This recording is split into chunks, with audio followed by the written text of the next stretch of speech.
Transparency update. Hello, Rippaverse. Your incredible support resulted in ISOM Hash 1 bringing in over $3.7 million and moving over 60,000 copies of the book.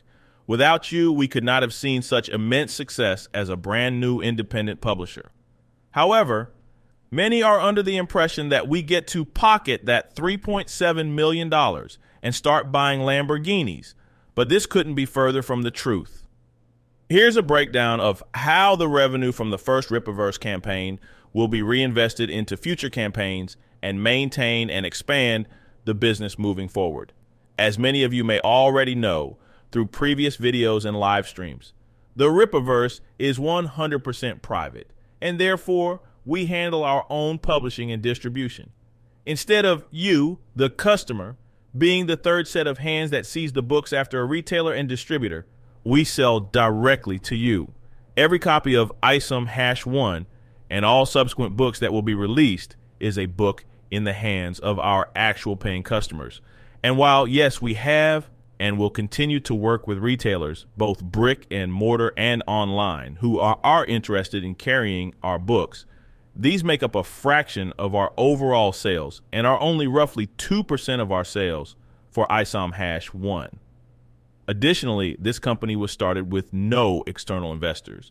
This means that all of the upfront costs for starting a business were handled in-house.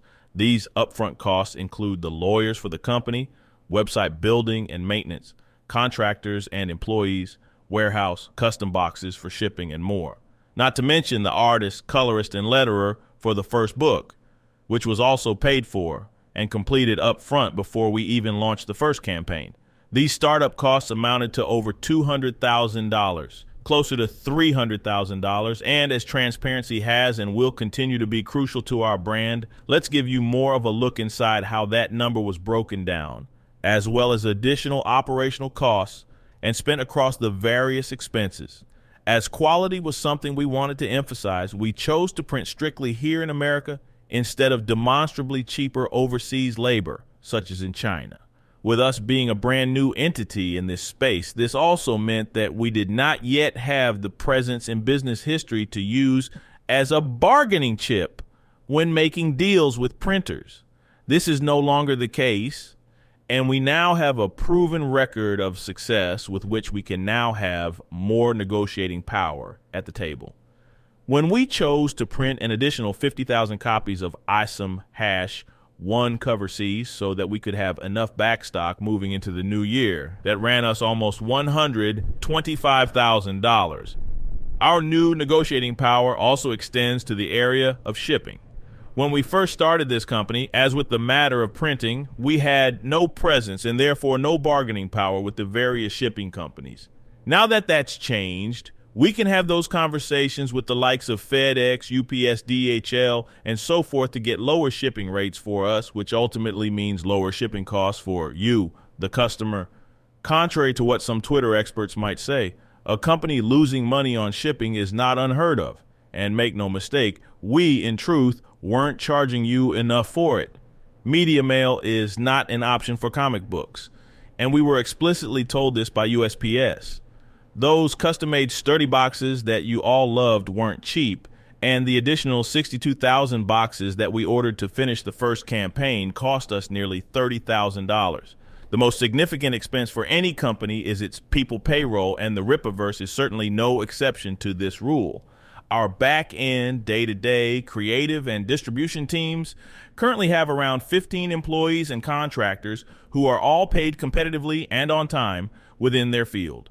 In the last fiscal quarter alone, we spent over $350,000 on payroll expenses, which should put into perspective how much of our revenue needs to be reserved for said payroll, especially as we expand. Your support for the first campaign blew away our expectations, so much so that we outgrew our initial warehouse immediately. That was a great problem to have, and to solve for that, we have begun construction on Warehouse 2.0, a brand new 10,000 square foot building that will also serve as Rippaverse headquarters. To prevent the space issues that we had initially, we also have baked into our space contract the ability to expand it out further if and when that need should arise. Those upgrades in construction are also running us an addition $180,000.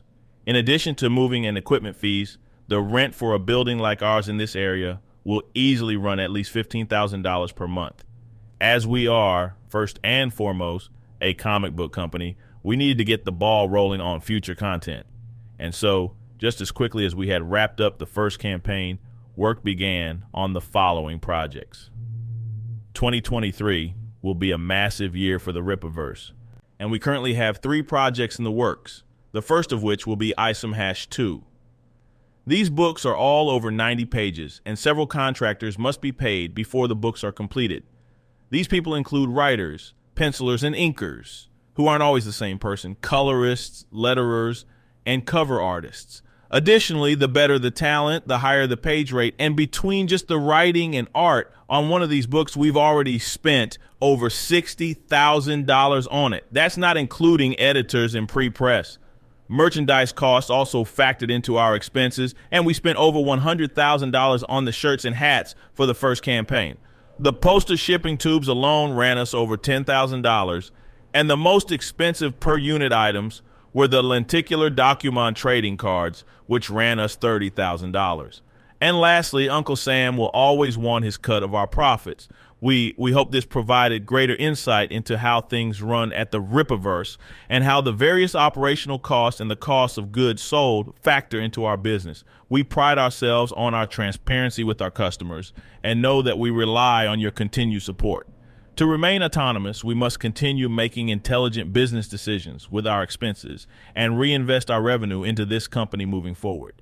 This means we are beholden to providing you, the paying customers and fans, with the quality product you want. Thank you so much for your continued support, and we can't wait to see you back for the next campaign. Andrew Rodriguez, Creative and Social Media Manager.